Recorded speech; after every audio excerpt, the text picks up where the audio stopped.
আগুন দেখা যাচ্ছে, আগুন অনেক বড়, অনেকগুলো ফোন আসে। সাথে সাথে আপনারা জানেন যে এটা নিকটবর্তী ফায়ার স্টেশন আছে, সিদ্দিক বাজার ফায়ার স্টেশন। আগুনের ভয়াবহতার কথা মাথায় নিয়ে সাথে সাথে 4টা টানুন একসাথে চলে আসে। পরবর্তীতে আমরা আমাদের টিটিএল এবং ব্রিদিং টেন্ডার সহ আমাদের 6টা ইউনিট এখানে চলে আসে।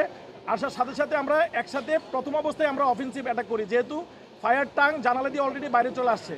সাথে সাথে যে স্টেয়ার আছে, স্টেয়ার দিয়ে উঠে আমরা আমাদের যে ব্যবস্থা আছে, সিস্টেম আছে, ওই সিস্টেমগুলো অ্যাপ্লাই করে আগুনটাকে নিয়ন্ত্রণে নিয়ে আসি 3টা 30 মিনিটের সময়।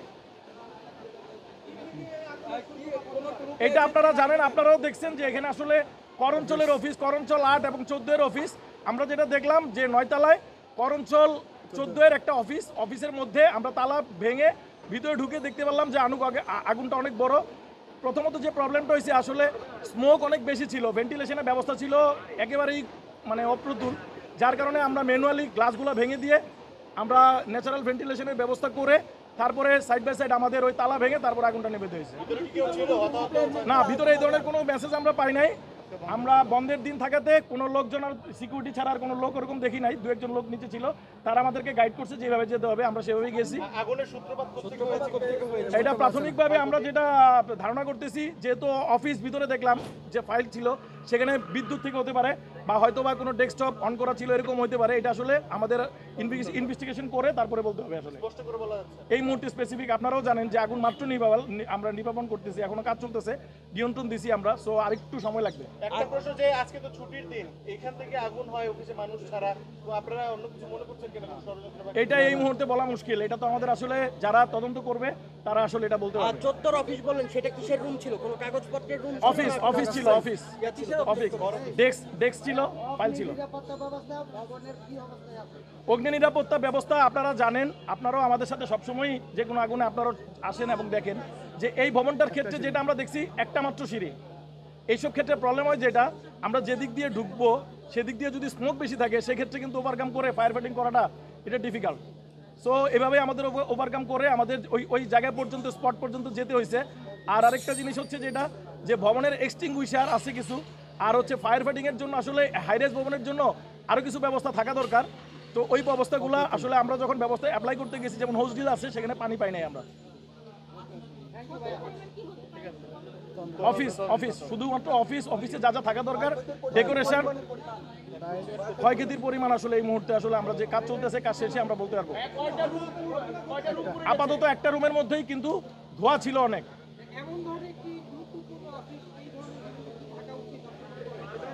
না, এই ধরনের আসলে ওনারা, এটা তো অফিসগুলো যারা দিছে তারা বলতে পারবে যে এইখানে কেন তারা অফিস দিল। কিন্তু যে জিনিসটা প্রবলেম হয়েছে, যে যেহেতু হাইরাইজ ভবন, আগুন লাগছে 9 তলায়, আমাদের যে স্পেশাল ভেহিকেলগুলো আছে, আপনারা খেয়াল করলে দেখবেন আমাদের গাড়ি কিন্তু সব চলে আসছে। আমাদের যে সুউচ্চ মোয়ের যে গাড়িটা, লেডার, আমরা যেটা টিটিএল বলি, টার্ন টেবল লেডার, ওইটাও কিন্তু চলে আসছে, কিন্তু আমরা কিন্তু এখানে সেট করতে পারি নাই। আমরা ম্যানুয়ালি কিন্তু আমাদের যাইতে হয়েছে 9 তলায়। এখানে কিন্তু টার্ন নিয়ে যে গাড়িটা আমরা এখানে সেট করবো, এই ব্যবস্থা কিন্তু এখানে নাই। জামান, ডেপুটি কমিশনার টেকনিক্যাল, এই জন্য টেকনিক্যালের দায়িত্বে আছি। আপনারা জানেন এই বিল্ডিংয়ে 2টা করঞ্চল আছে, করঞ্চল 8 এবং করঞ্চল 14। নিচের অংশে করঞ্চল 8, উপরের অংশে করঞ্চল 14। আগুনটা লেগেছিল 10ম তলায়, এটা সার্কেল 302। তো আজকে শনিবার, ছুটির দিন, এই সময় অফিসে আমাদের অফিসের কোনো কর্মকর্তা কর্মচারী থাকে না। আমাদের সিকিউরিটির ব্যবস্থা আছে, তারা সিকিউরিটির রুমে থাকে। তো আমরা আগুনের সঠিক কারণ, আমি কথা বলেছি ফায়ার সার্ভিসের সঙ্গে, সঠিক কারণ এখনও জানা যায়নি, ক্ষয়ক্ষতির পরিমাণ সম্পর্কে এখনও জানা যায়নি। কিন্তু এখানে অত্যন্ত স্পর্শকাতর কর্তাদের তথ্য থাকে, ফাইল থাকে। এই জন্য ফায়ার সার্ভিসের পাশাপাশি সরকারের তরফ থেকেও আশা করছি তদন্ত কমিটি গঠন করা হবে এবং তদন্ত পরবর্তীতে ক্ষয়ক্ষতির পরিমাণ এবং আগুনের সূত্রপাত কোথা থেকে হয়েছে সেটা নিশ্চিত হওয়া যায়। গুরুত্বপূর্ণ নথি পুড়ে যাওয়ার আশঙ্কা আছে? গুরুত্বপূর্ণ নথি পুড়েছে কিনা এই মুহূর্তে বলা যাবে না, উপরে গেলে দেখা যাবে যে আগুন কোন অংশে লেগেছে। আমাদের সার্কেলের সেকশন অংশে নথি থাকে, তো সেকশন অংশে আগুন লেগেছে কিনা ওখানে গেলে বোঝা যাবে যে নথি পুড়েছে কিনা। না, এটা যেহেতু ছুটির দিন, ওইখানে সাধারণ মানুষের যাওয়ার সুযোগ নেই, স্বভাবতই এখানে কোনো বিশেষ কোনো কারণ দেখছি না, ন্যাচারাল কারণ ছাড়া। শর্ট সার্কিট বা বৈদ্যুতিক গোলযোগ এই ধরনের কারণ হওয়ার সম্ভাবনা সবথেকে বেশি। প্রত্যক্ষদর্শী বলছিল তারা ওই ছাদ থেকে ভিতরে লোক দেখতে পেরেছে, তারা চেষ্টা করেছে, তারা বলছে বারবার, কিন্তু তারা দাঁড়িয়েছিল। আপনারা জানেন যে ছুটির দিন হলেও আমাদের নাইট গার্ড যারা, তারা নিরাপত্তার কারণে ভবনে থাকতে হয়। সেই কারণে ছুটির দিন হলেও তাদেরকে ভবনে থাকতে হয়েছে এবং যখনই আগুনের সূত্রপাত হবে, আগুনের সূত্রপাত হওয়ার সঙ্গে সঙ্গে প্রথমে আমাকে ফোন করেছে এবং আমি বলেছি আগে ফায়ার সার্ভিসকে ফোন দেন, আমি পরে কথা বলবো। তো স্বভাবতই তাদের ভবনে থাকতে হয় এবং তারাই প্রথমে চেষ্টা করেছে আগুন নিভানোর। যখন নিয়ন্ত্রণের বাইরে চলে গিয়েছে বা মনে করেছে আমরা পারবো না, তখনই আমাকে এবং ফায়ার সার্ভিসকে ফোন করেছে। না না, এখন পর্যন্ত কারো অসুস্থ হওয়ার বা ক্ষয়ক্ষতি হওয়ার সংবাদ আমরা পাইনি। আচ্ছা, একটু যদি আবার জায়গাটা পরিষ্কার করেন যে কোন অঞ্চলের কোন অফিসে? করঞ্চল 14 সার্কেল 302, সার্কেল 302, সার্কেল 302।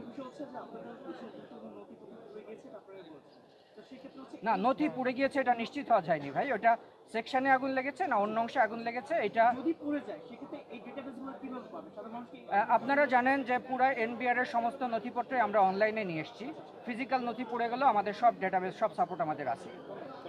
সার্ভিসের লোক আছে, ওনাদের সাথে আমি গেছি, ওরা টানামারাই পাইছে। এরপরে কি হয়েছে আমি জানি না, দিয়ে আমি ছিলাম। এই ঘটনাটা ঘটছে কটা দিকে? ছাড়াও কি কোনো সিলিন্ডার বা গ্যাসের এই ধরনের রান্না বান্নার